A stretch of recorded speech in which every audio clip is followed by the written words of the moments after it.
What you having for brekkie? Something yummy. You think it's yummy? I think they think it's yummy too.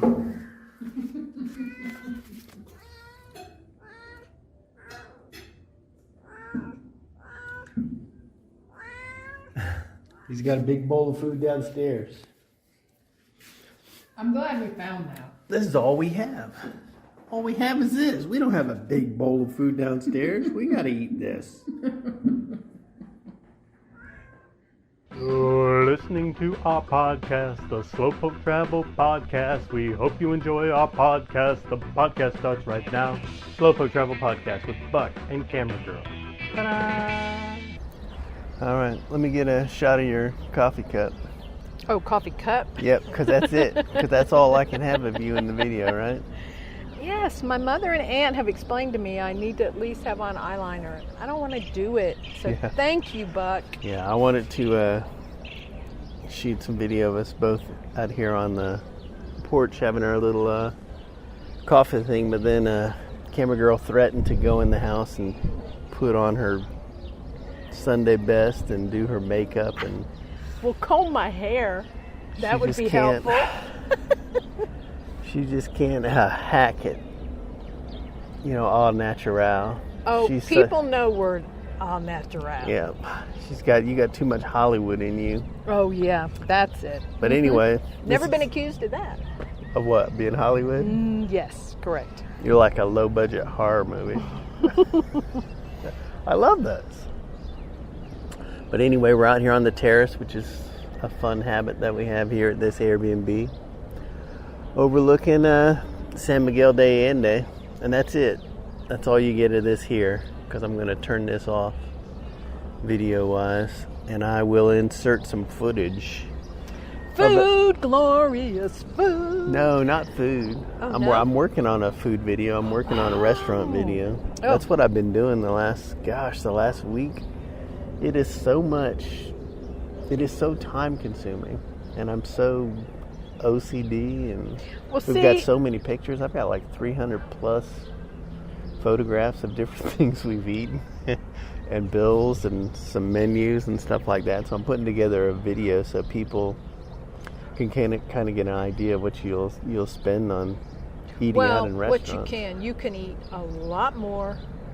I mean, a heck of a lot more than the hotels. I don't know if you can eat a lot more than us. Oh, no, you're right. Spend a lot more. Spend a lot more. Yeah, you can definitely spend a lot more. But you could spend a lot less because we are definitely spending that's true too. Some money on food. Yes, that was my takeaway looking at all these pictures because we are not going the least expensive route here in San Miguel. No, we're not. Because we haven't eaten street food hardly at all. Well, maybe twice we've gotten so-called street food, and not even real street food. It's not like we're, queuing up and getting stuff at a little cart or anything. I couldn't, There's a gordita place that we are getting close to. Yeah, we'll probably end up getting some, but I don't know why we're so trigger shy when it comes to the street food this time. Maybe because we're getting older. Do we feel it physically? I don't think we can use that as an excuse. I think we're just becoming frou-frou. But anyway, I think I want the subject of this podcast to be English. English? Not English, Spanish. British?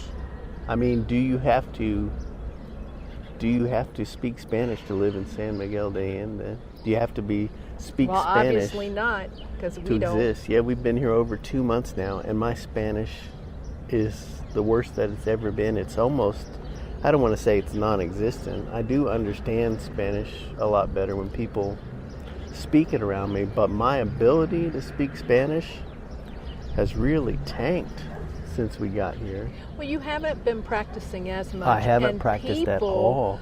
Really try to be generous and help you if they see you struggling. I mean, and we do, and we've said this a million times, we try to go places when they're not 100% busy. We try to practice when they try. But, like if somebody tells us the number in a little market, what something is, and we repeat it, they say it in English or they show us the calculator. We're like, no, español, por favor, and they get it and they're lovely about it. And I do think people appreciate the effort. I think they do. I think being able to say sorry excuse me, thanks for your patience. Can I have the check? You know, may I have this? How much does this cost? I mean, just some super duper basic things. I think, and that. Este. Yeah, just being able to say some very simple phrases, just to be polite, to show with manners. Yeah, to show that you at least aren't gringo deluxe. But even then, it's not necessary. It's more like a sort of an olive branch sort of saying, yes, I'm a gringo, but I recognize that I am a foreigner. I don't even know what I'm trying to say, but ultimately what I want to say, or at least my blanket statement after being in San Miguel for 2 months, is to say you do not need Spanish to exist in San Miguel to easily live. Spanish is no necesario. Well, I wouldn't go quite that far. I would go that far because our Spanish is terrible. We do not speak any real amount of Spanish. Even the numbers, I used to be good at the numbers.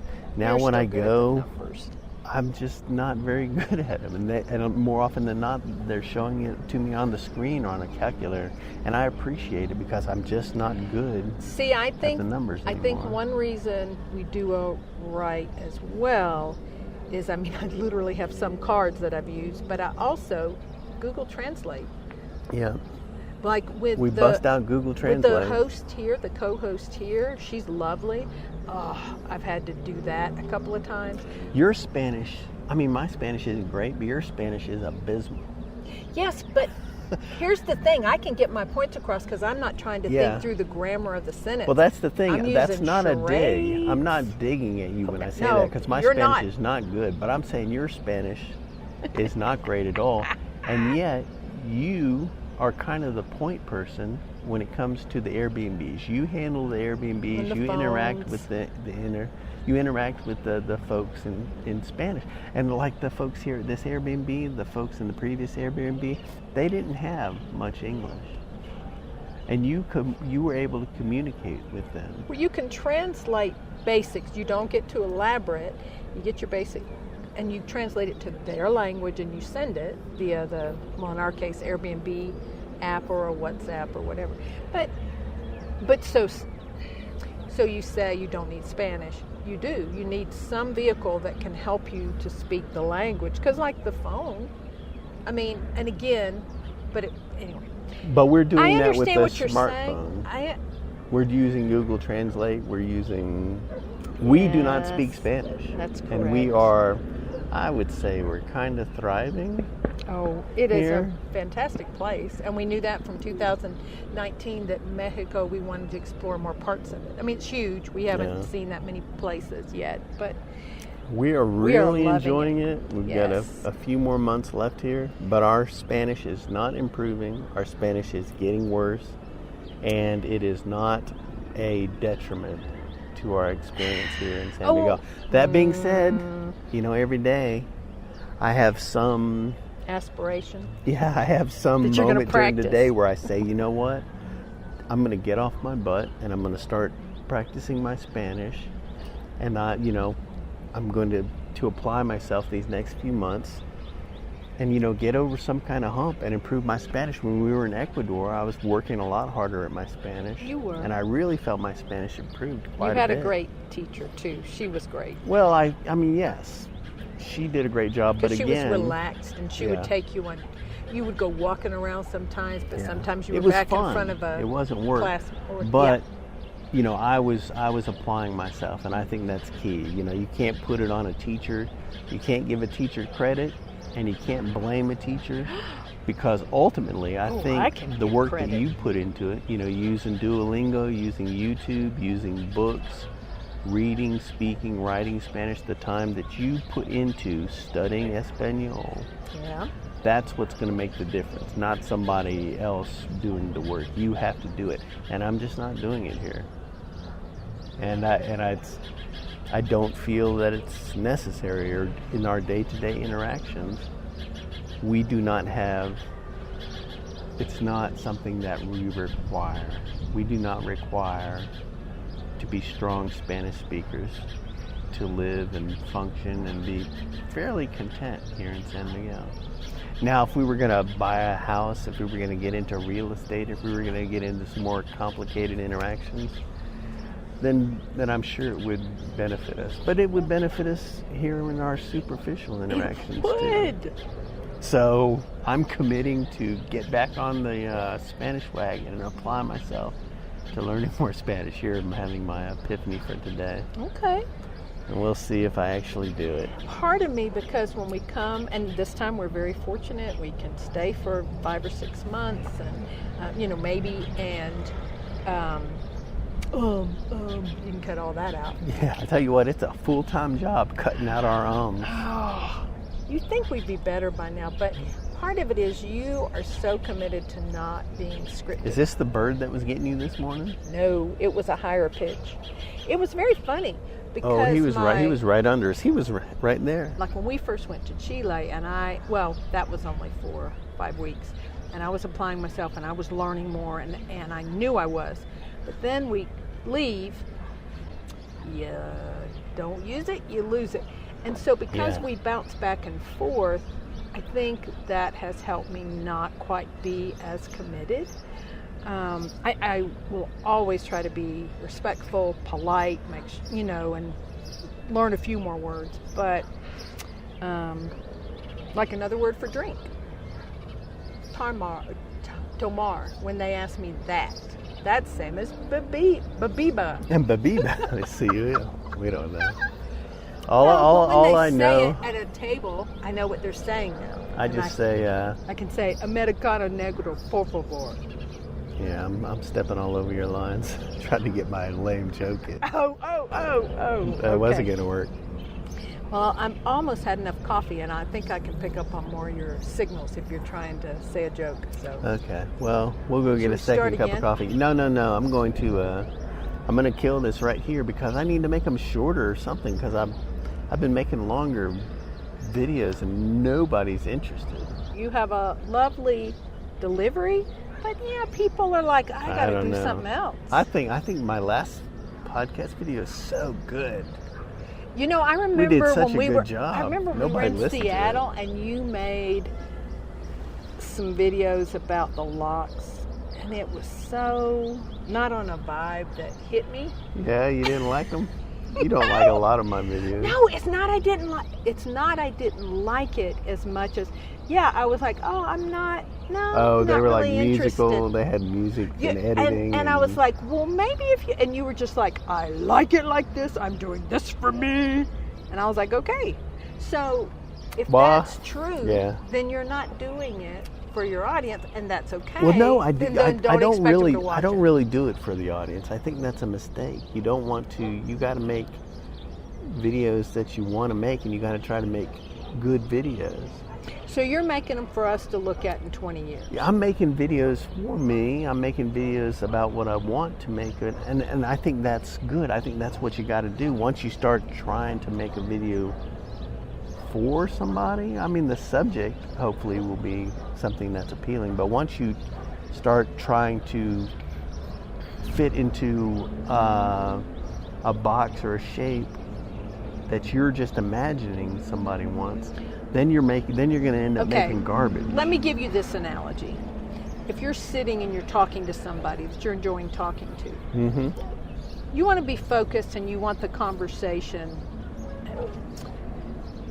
to move along so that it's interesting for both of you. If you're not careful, a podcast can be a rambling, and yes, you're enjoying yourself or whatever, but it goes on a while, and the other person, you're not engaged. You haven't engaged me. I can't imagine us doing that though. We do it all the time. We are so rambly. What? All We're I'm laser saying focused. is, so if you have a bazillion podcasts to choose from or videos, which we all do, and I think I've told you, some of the ones you listen to, I'm like, they just go all over the map, and they're talented people. Do you have any podcast recommendations? Let's try to get some good information. So far, the information that we've given people is you do not need Spanish in San Miguel de Allende.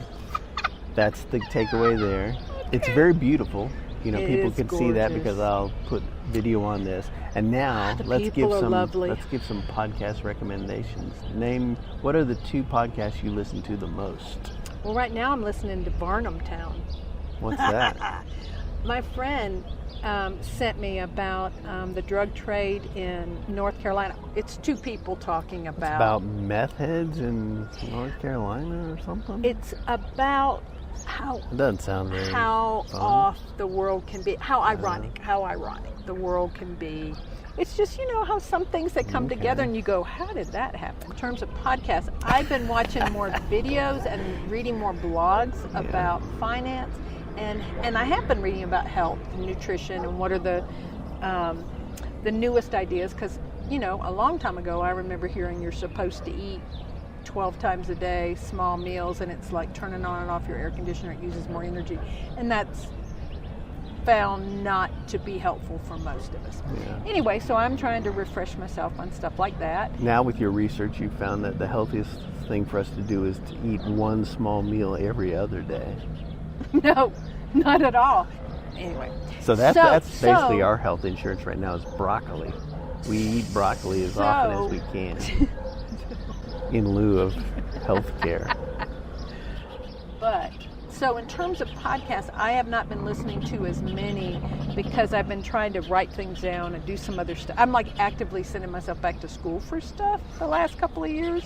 And I hadn't done that in a while, and I'm enjoying it. So not so much podcasts, but you, like if you're in the middle of cooking for us or, whatever, you listen to a lot more podcasts. So what are your recommendations? What are you enjoying? Well, 2 I get very excited about. There's one that doesn't upload very often called Laser Show with Ryan O'Flanagan.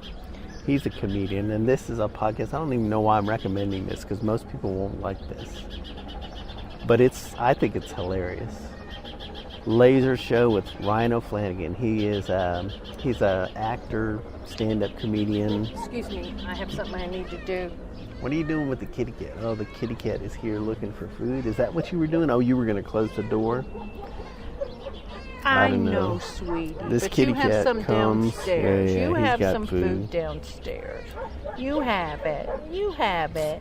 So Laser Show, and for my second recommendation, I will say If Books Could Kill. Oh, and I haven't listened to that yet. Oh, son of a buck. Get this cat off of me. Oh, shoot, he's got claws. I can feel it in my shirt. Okay, hold on. All right. Oh, my gosh. Come he's here, really. sweet guy. Look at this. Here. Oh, no. Come I can feel it. Look at those claws. Come here. He's right in here. Hold on. This is maybe great podcasting. Oh, he's going to put a hole in my shirt. Oh my gosh. Let go. Yeah. There you go. Come here, sweet That was girl. like When Animals Attack episode. What is this? This cat. Well, don't mess with this cat. He is so rail thin. He has some sort of plague. He doesn't have a plague, but he has something. He's not able to digest food. I don't know.